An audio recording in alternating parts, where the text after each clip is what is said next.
Anubhav from Pune has maintained this query. He wants to start an SIP of 5,000 to 6,000 rupees in an ELSS fund. He has a time horizon of 10 years for this investment, and he wants your recommendation. So Anubhav is clearly set his target that he wants to invest in this category of ELSS, and that must be for tax efficiency and all that. And for that, again, I would recommend ICICI Prudential Long-Term Equity Fund, HDFC Long-Term Advantage Fund, and Kotak Taxable Fund. These three funds are good, and he should he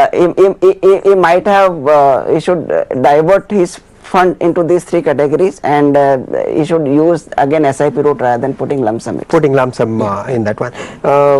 One question, Nirmal, I have to ask you is, I'm sure your clients would be coming back and asking these questions is, one, we had a runaway kind of rally last year. Then it got interrupted for 2-3 months, and especially small and mid caps lost out.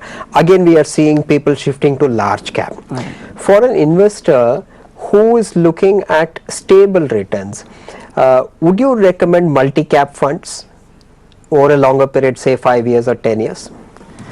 Again, like our philosophy is purpose-based investment itself. Right. And if purpose is defined and goal is long-term, then we don't disturb the existing investment itself.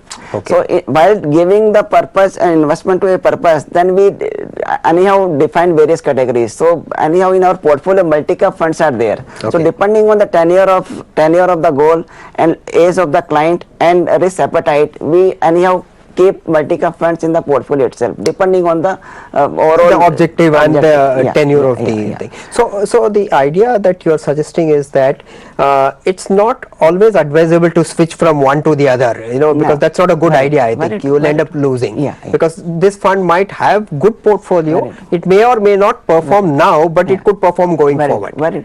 Right. I think that's a very interesting observation coming from Nirmal, who advises a large number of clients across India. He says, don't switch in a hurry based purely on the fund's performance over the last 1 year or short term. Stay tuned to your objectives and see how it can be achieved over a longer period of time. And with that, I think it's a wrap on this edition of Mutual Fund Guide. Thanks for watching BTVI. More news and updates coming up on the other side of the break.